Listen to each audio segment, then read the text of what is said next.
हमरो जोरे खेलेंगे छौरी गुली डंडा गे।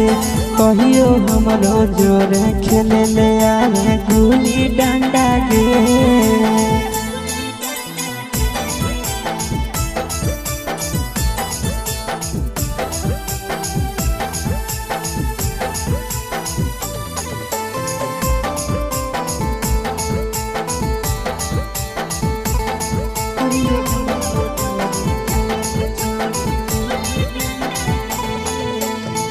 बोलो ही ओ बतिया छोड़ी बोलो ही ईठ के करो हखी धंधा सुगनी सुतले बैठ के।